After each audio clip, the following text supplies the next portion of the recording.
السلام علیکم، welcome to my YouTube channel. میں ہوں مدثر غزالی۔ سامعین قدر، تحریک لبیک نے اس الیکشن میں بھرپور حصہ لیا۔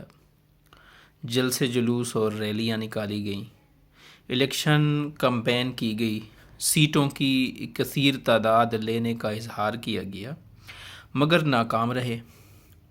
اسی طرح جماعت اسلامی عرصہ دراز سے اس ملک میں نظام مصطفیٰ نافذ کرنے کی بات کر رہی ہے، لیکن کسی الیکشن میں قومی سطح پر 2-4 سیٹوں سے زیادہ کامیابی ان کو حاصل نہیں ہو سکی۔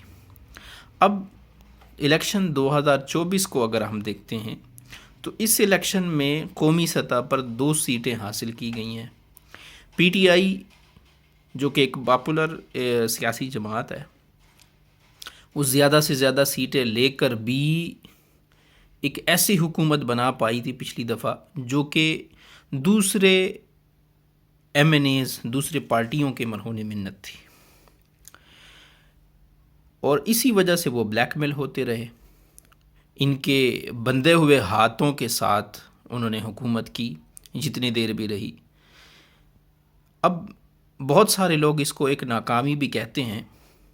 اس کی یہ وجہ یہ بھی سامنے آتی ہے کہ اس ملک کا جو سیاسی نظام ہے، سیاسی ڈھانچہ ہے، یہ بنیادی طور پہ درست نہیں ہے۔ یہ نظام پورے کا پورا صرف کرپٹ اور سرمایہ داروں کا تحفظ کرتا ہے۔ لٹیرے، جاگیردار اور اس قسم کا جو مافیا اس ملک پہ مسلط ہے، یہ نظام ان کا محافظ ہے۔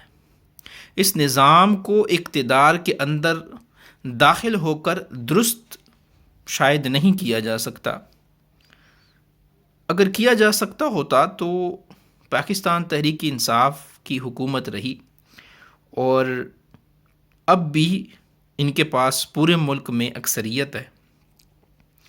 لیکن میں یہ سمجھتا ہوں کہ یہ نظام جب تک نافذ العمل ہے، پی ٹی آئی تو کیا، قائد اعظم اور علامہ اقبال کو بھی اگر اللہ تعالیٰ دوبارہ زندگی دے تو اس نظام کے تحت وہ بھی کوئی تبدیلی نہیں لا سکیں گے۔ اس کی وجہ کیا ہے کہ یہ پورے کا پورا نظام جو پولیٹیکل سسٹم ہے، یہ اس مافیا کا محافظ سسٹم ہے۔ اس میں چپڑاسی سے لے کر اوپر لیول کے ٹاپ بیوروکریٹس تک اور جتنے بھی ٹاپ عہدے ہیں، وہ سارے کے سارے ان ہی سرمایہ داروں اور جاگیرداروں کے مرہون منت حاصل کیے جاتے ہیں۔ تو یہ کیوں کر ممکن ہے کہ ایسے لوگ اس نظام کے خلاف جا کر، اپنے آقاؤں کے خلاف جا کر کوئی بہتری کی اور کوئی امید کی کوئی کرن پیدا کرنے کی کوشش کریں گے؟ پی ٹی آئی نے تجربہ کر کے دیکھ لیا ہے، الیکشن میں اس نظام کو درست نہیں کر سکتا، جیسا کہ جماعت اسلامی نے بھی تجربہ کر کے دیکھ لیا ہے۔ تو پھر ایسی تمام جماعتیں میری دانست میں جو ملک میں بہتری چاہتی ہیں، اور خاص کر مذہبی جماعتیں جو نظام مصطفیٰ کا نعرہ لگاتی ہیں، اس کے حامی ہیں، ان سب سے یہ گزارش ہے کہ اس نظام کو باہر سے دھکا دے کے گرایا جائے، نہ کہ نظام کے اندر رہتے ہوئے اس کے بینیفیشری ہو کے اگر آپ اس کو گرانے کی کوشش کرتے ہیں تو میرے خیال سے یہ ناممکنات میں سے ہے۔ اگر عوام کا سمندر امڑ آتا ہے تو یہ کرپٹ نظام چند دنوں کے اندر خس و خاشاک کی طرح بہہ جائے گا۔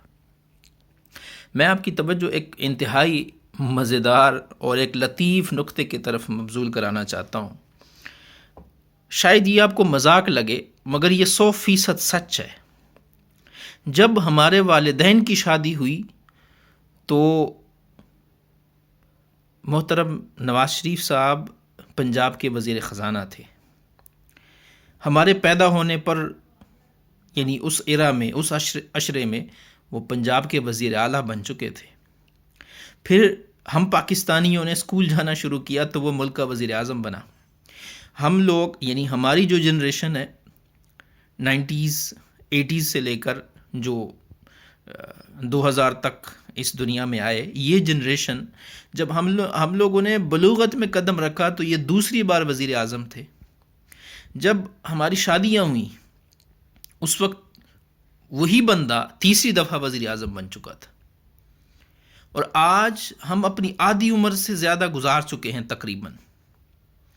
ہماری جنریشن کے زیادہ تر لوگوں کے داڑھیوں میں اور سر پر آدھے سے زیادہ بال سفید ہو چکے ہیں. آج پھر ہمارے سامنے ٹی وی پر وہی شخص ہم پاکستانیوں سے کیا کہہ رہا ہوتا ہے کہ مجھے موقع دیں، پاکستان کی تقدیر بدل دوں گا. ہے نا مزے کی بات؟ لیکن یہ کیوں کر ممکن ہو سکتا ہے؟ اس کے پیچھے صرف ایک ہی مسئلہ ہے، اور وہ کیا ہے؟ یہ کرپٹ نظام. جب تک یہ کرپٹ نظام باقی رہے گا تب تک 100 الیکشن بھی کروا لیے جائیں تو ریزلٹس کو مینیج کیا جانا اور یہ سارا کچھ یہ اسی طرح چلتا رہے گا. تھینک یو سو مچ. اللہ حافظ.